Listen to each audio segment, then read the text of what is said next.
Welcome back to my channel which is teacher cool, जहां पर हम कर रहे हैं इलेक्ट्रॉनिक्स मास्टर्स का सिलेबस। मास्टर्स के सिलेबस के अंदर हम कर रहे हैं ऑसिलेटर्स। हार्टले ऑसिलेटर हम कर चुके हैं, अब आज लेकर आए हैं कॉलपिट ऑसिलेटर्स। एंड ऐसे ही टॉपिक वाइज टॉपिक करके हम करने वाले हैं नेट का सिलेबस की पूरी तैयारी फिजिकल साइंसेस की, जो कि यूट्यूब के ऊपर बहुत ही रेयर अवेलेबल है। तो हमारे साथ जुड़े रहिए, धीरे धीरे सारा टॉपिक वाइज टॉपिक करके हम करेंगे। Only the relevant topics will be covered, जो आपके नेट के अंदर हेल्पफुल है। आप अगर वही करेंगे तो नेट का पेपर बहुत इजीली क्रैक कर सकते हैं। तो चलते हैं हमारे टॉपिक के ऊपर बिना टाइम वेस्ट किए हुए। So today's topic is कॉलपिट oscillator. इससे पहले हमने हार्टले ऑसिलेटर किया था। थोड़ा सा मैं ब्रीफ कर देती हूँ। वीडियो का लिंक डिस्क्रिप्शन के अंदर मैं डाल दूंगी, जिसको देखना है डिटेल में जाके वहां से देख सकता है। थोड़ा सा हम अगर रिवाइज करना चाहें तो कुछ ऐसा था कि जो हार्टले ऑसिलेटर है वो भी एक ऐसा ऑसिलेटर है जो अनडैम्प्ड साइनोसॉइडल वेवफॉर्म को बनाएगा। आज का भी वही बनाएगा। उस हार्टले ऑसिलेटर के अंदर जो डायग्राम था, डायग्राम के बेसिकली टू पार्ट से, एक था टैंक सर्किट, एक था एम्पलीफायर सर्किट। जो टैंक सर्किट है उसका कुछ कॉम्बिनेशन था इंडक्टर्स का, जिसमें जब ऑसिलेशंस प्रोड्यूस होंगी तो हीट लॉसेस के कारण जो है वहां पर हमारी डैम्प्ड ऑसिलेशंस बन रही थी, जो हमें नहीं चाहिए। हमें चाहिए अनडैम्प्ड। तो हमने टैंक सर्किट का जो सिग्नल था उसे दोबारा एम्पलीफायर सर्किट के अंदर से क्रॉस करा के एज फीडबैक टैंक सर्किट को प्रोवाइड किया to overcome those heat losses. And हमारी जो डैम्प्ड ऑसिलेशंस थी वो बन गई थी अनडैम्प्ड ऑसिलेशंस। और हमने लास्ट में जो ऑसिलेशंस थी उनकी फ्रीक्वेंसी निकालने का एक छोटा सा फॉर्मूला भी बताया था। तो आज भी कुछ ऐसा ही करने वाले हैं, ज्यादा सा डिफरेंस नहीं रहेगा। बट क्योंकि कुछ लोग ऐसे हैं जो हार्टले ऑसिलेटर देख के नहीं आए हैं, उनके लिए वी विल डिस्क्राइब पूरा का पूरा टॉपिक। ऑल्सो जितना यहाँ बोर्ड पर लिखा है, अगर आपने इतना भी पेपर के अंदर लिख दिया तो आपके फुल मार्क्स आने से कोई नहीं रोक सकता। कॉलपिट ऑसिलेटर्स मास्टर्स के जो पेपर रहते हैं, जो आपके सब्जेक्टिव पेपर रहते हैं आपकी पोस्ट ग्रेजुएशन के अंदर, उसके अंदर एक इंपॉर्टेंट टॉपिक है। और उसके अंदर आप अगर इतना सब लिख आएंगे तो आपको पूरे नंबर मिलने से कोई नहीं रोक सकता।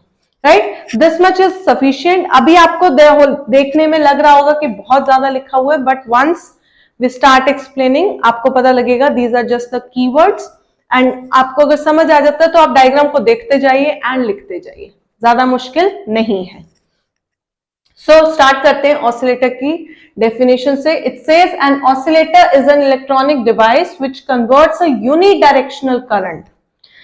ऑसिलेटर एक ऐसा इलेक्ट्रॉनिक डिवाइस है जो यूनिडायरेक्शनल करंट को डीसी सोर्स से लेगा और उसे फ्रीक्वेंसी प्रोवाइड करेगा, मतलब उसे एसी सिग्नल के अंदर कन्वर्ट करेगा। कैसी फ्रीक्वेंसी देगा? Desired frequency using the combination of inductor and capacitors. Basic जो हमारा था उस टाइम पे ऑसिलेटर का कुछ इस तरीके से था कि कोई भी जो ऑसिलेटर रहता है वो कुछ इस तरीके का रहता है कि यहां पर अगर मैं ड्रॉ करूं तो एक तरफ कैपेसिटर रहेगा एंड एक तरफ एक इंडक्टर लगेगा। This is the capacitor and this is the inductor. अब जो करंट है वो हम एक बार इस सर्किट के अंदर प्रोवाइड कर देंगे तो होगा क्या? सबसे पहले करंट आएगा कैपेसिटर के पास, कैपेसिटर फुली चार्ज हो जाएगा तो electrical energy will get converted to electric field energy. जब ये चार्ज हो जाएगा तो ये डिस्चार्ज होगा थ्रू एल के अंदर, मैग्नेटिक फील्ड एनर्जी आ जाएगी। फिर ये डिस्चार्ज होगा इसके अंदर। तो basically the current will keep moving, लेकिन उसकी जो डायरेक्शन है वो उल्टी होती जाएगी, क्योंकि एक बार करंट ऐसे गया, एल के अंदर इंड्यूस हुआ, अब जो एल के कारण करंट आएगा वो वापस डायरेक्शन के अंदर आएगा। इस तरीके से कभी ऐसे and we get a oscillatory waveform. Right, आते हैं कॉलपिट ऑसिलेटर के ऊपर। Colpitts oscillator was invented by American scientist Edward Colpitts. Colpitts नाम है ऑसिलेटर का, तो ऑब्वियसली साइंटिस्ट का नाम कॉलपिट रहा होगा। कौन से ईयर में? 1918 के अंदर। यहां पर जो output waveform produced here are sinusoidal and undamped, ठीक है, in nature. While the oscillatory frequency जो इस आउटपुट की आएगी, it will lie in the range of radio frequency range. इसलिए इस ऑसिलेटर को भी कहा जाएगा रेडियो फ्रीक्वेंसी ऑसिलेटर, और इसकी रेंज रहेगी 20 किलोहर्ट्ज टू 30 मेगाहर्ट्ज। क्लियर है? ऐसा ही कुछ ऑलमोस्ट सेम हमने हार्टले के अंदर भी किया था। अब चलते हैं कंस्ट्रक्शन के ऊपर। कंस्ट्रक्शन के अंदर पहले एक देख लेते हैं। मैंने एक एनपीएन ट्रांजिस्टर यूज करा है कॉमन एमिटर की तरफ से, क्योंकि एरो नीचे जा रहा है। तो ये मेरा emitter, this is the base, this is the collector, ठीक है। यहां पर मेरा इनपुट है सिर्फ पॉजिटिव टर्मिनल ऑफ वीसीसी, ठीक है। अब ये एनपीएन है तो यहां पर पी है, बेस जो है वो पी है, P is positive and it is connected to positive battery. तो इसका मतलब जो बेस है वो मेरा क्या है, फॉरवर्ड बायस्ड है। वेयर एज ये पॉजिटिव है, यहां पर एन है, तो ये क्या है, नेगेटिव है। Negative is connected to positive, तो मेरा जो आउटपुट है which is collector emitter junction is reverse bias, where as base emitter junction is forward biased, ठीक है। यहां पर मेरा ट्रांजिस्टर आ गया। ट्रांजिस्टर के बाद यहां से मेरा इनपुट जाएगा टैंक सर्किट के अंदर। टैंक सर्किट जैसे मैंने यहां पे बोला, कैपेसिटर और एल का जो है कॉम्बिनेशन लिया गया है। जब हमने हार्टले यूज किया था तो हमने एल को टैप्ड इंडक्टर लिया था, L1 एंड L2। यहां पर हम लेंगे C1 and C2 so that हम इसकी जो टैपिंग है उसको शिफ्ट कर सके। यहां से जो ऑसिलेशन प्रोड्यूस होगी वो कुछ इस तरीके से प्रोड्यूस होगी, यहां से इस तरीके की प्रोड्यूस होगी, तो हमें कन्वर्ट करना है इस तरीके से, राइट। तो हमें यहां से फीडबैक देना पड़ेगा, फीडबैक वापस से आएगा यहां पर, यहां से दोबारा से एम्पलीफाई होगा, एम्पलीफाई होके यहां से जाके ऐड होगा, राइट। तो चलते हैं कंस्ट्रक्शन पे। सबसे पहले तो amplifying circuit is equivalent to that of Hartley oscillator. ये जो लाइन है इससे इधर का जो पार्ट है ये मेरा एम्पलीफायर सर्किट है एंड ये सिमिलर है हार्टले ऑसिलेटर को। यहां पर जो टैंक सर्किट है उसके अंदर roles of L and C are interchange. Now we have the tapped capacitance. Capacitance के ऊपर हमारी टैपिंग है, हार्टले के अंदर एल के ऊपर थी। Then common emitter NPN transistor is used with base emitter junction as forward bias, मैंने एक्सप्लेन किया है यहाँ पे, while the collector emitter which is the output junction as reverse bias, clear है। Then R1 and R2 act as potential dividers where also stabilizing the Q point of the transistor। यहां से जो R1 and R2 है वो क्या काम कर रहे हैं, वो काम कर रहे हैं पोटेंशियल डिवाइडर के फॉर्म में। ऑल्सो जो भी ये एनपीएन ट्रांजिस्टर है उसके क्यू पॉइंट को स्टेबलाइज करने में इनका मेजर रोल रहता है। RE helps in biasing, RE ये वाला है, ये मेरी बाइसिंग के लिए हेल्प करता है, क्यू पॉइंट को स्टेबलाइज करता है, और ऑल्सो जो मेरा एनपीएन ट्रांजिस्टर है उसकी जो टेम्परेचर सेंसिटिविटी है उसको भी वो स्टेबलाइज करता है। RE के साथ लगा है CE which is the emitter bias capacitor, ये वाला। इसका क्या काम है वहां पर भी मैंने समझाया था। यहां पर CE का क्या काम है, जो कैपेसिटर है वो इंपिडेंस क्या प्रोवाइड करता है, XC is 1/2 pi nu C, where nu is the major thing. अब देखो यहां से अगर कोई DC सिग्नल आता है, DC की फ्रीक्वेंसी क्या होती है, जीरो, तो यहां से मेरी इंपीडेंस क्या हो जाएगी, इनफाइनाइट। तो वो डीसी कंपोनेंट को यहां से पास नहीं होने देगा। तो डीसी अगर गलती से आ जाता है तो वो आरई के क्रॉस जाएगा, बहुत छोटा सा नेग्लिजिबल अगर कर भी देता तो फर्क नहीं पड़ेगा, लेकिन एसी सिग्नल यहां से क्रॉस नहीं होना चाहिए। Why I am saying DC, क्योंकि हमें यहां से एसी सिग्नल ही मिलने वाला है।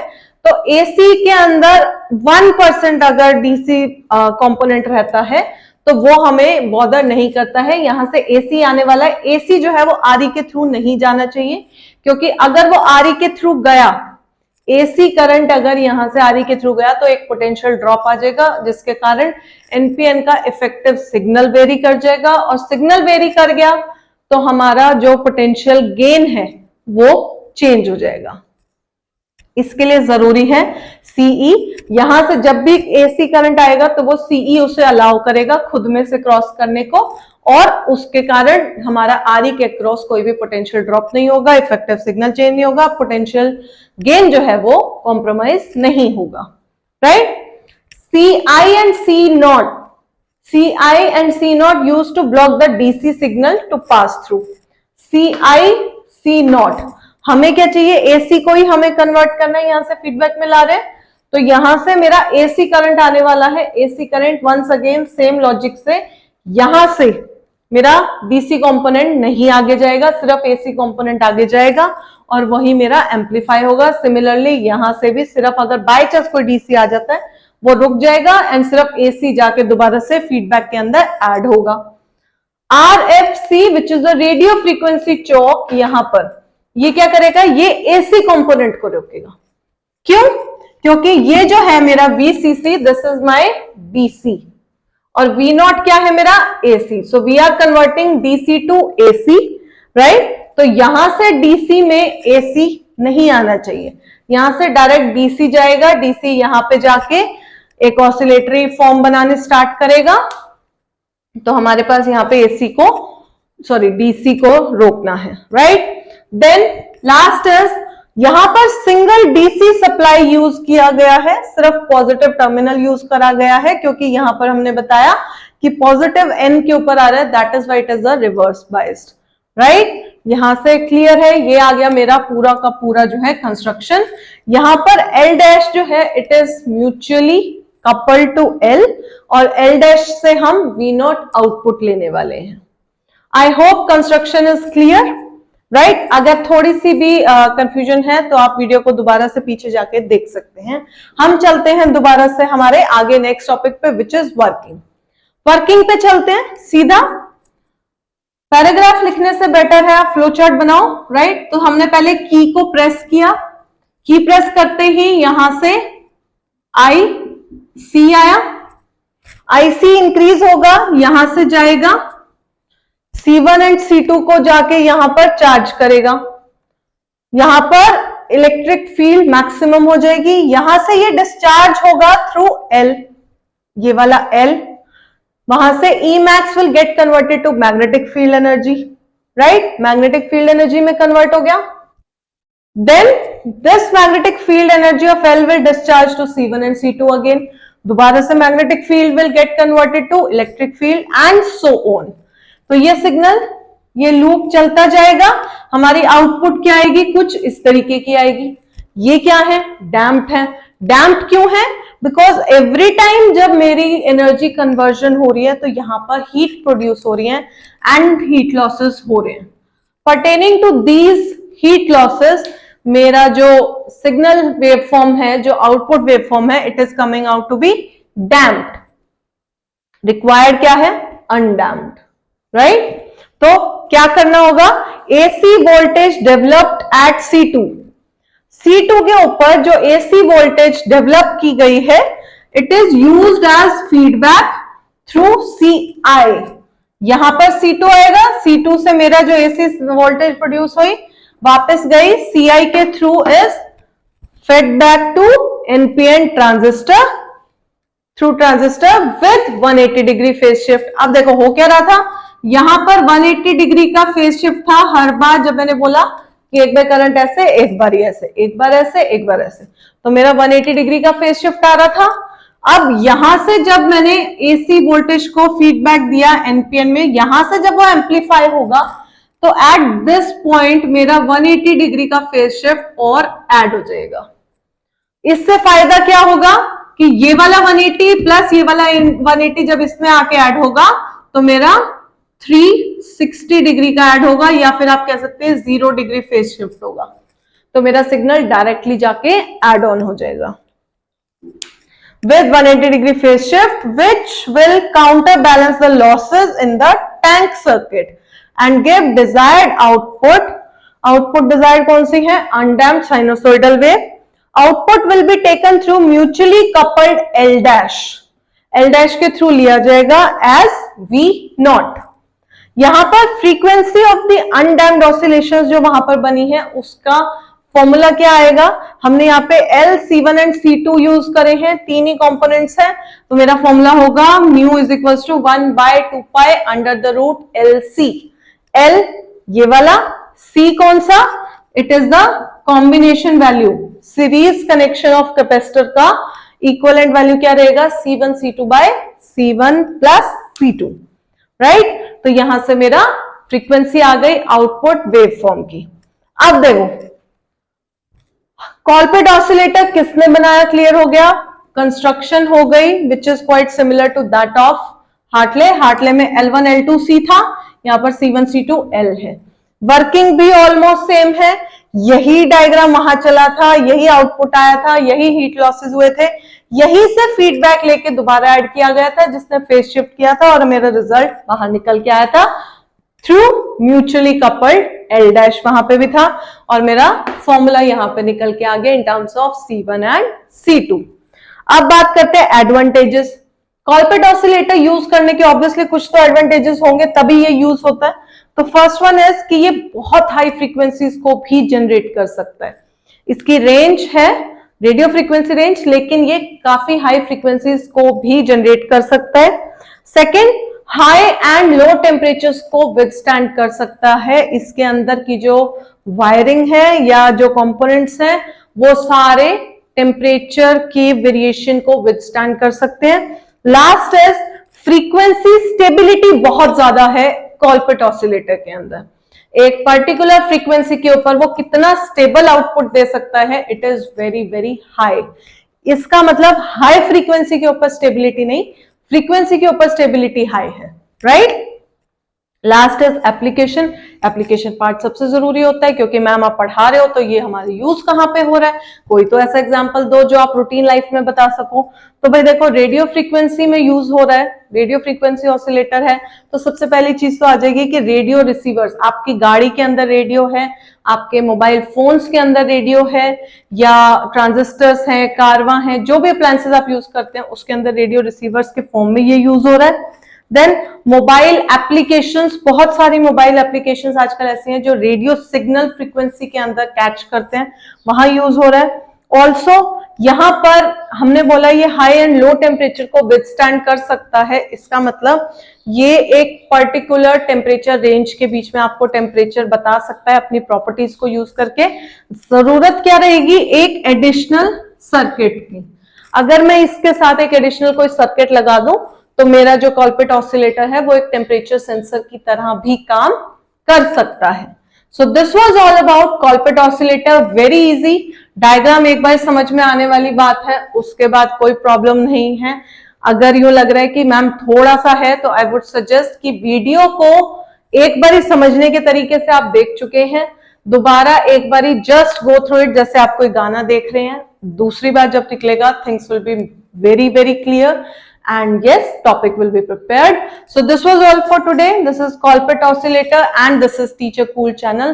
जाने से पहले वीडियो को लाइक करे बिना नहीं जाना है। If you have any doubt or any request, you can leave in the comment section and channel को सब्सक्राइब करो, आगे शेयर करो, वीडियोस को लाइक करो। पुरानी वीडियोस में आप जाके ढूंढ सकते हैं टॉपिक वाइज। आगे दोबारा मिलेंगे, तब तक के लिए थैंक यू सो मच।